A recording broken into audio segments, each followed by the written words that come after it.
أعوذ بالله من الشیطان الرجیم۔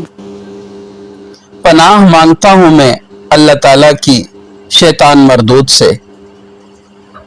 بسم اللہ الرحمن الرحیم۔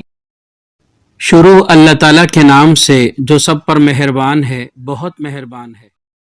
لإلاف قریش، چونکہ قریش کے لوگ عادی ہیں۔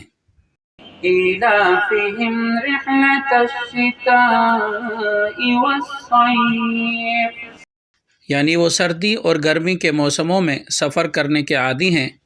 فَلْيَعْبُدُوا رَبَّ هَذَا الْبَيْتِ، اس لیے انہیں چاہیے کہ وہ اس گھر کے مالک کی عبادت کریں۔ الَّذِي أَطْعَمَهُم مِّن جوع، جس نے بھوک کی حالت میں انہیں کھانے کو دیا۔ وَآمَنَهُم مِّن خوف، اور بدامنی سے انہیں محفوظ رکھا۔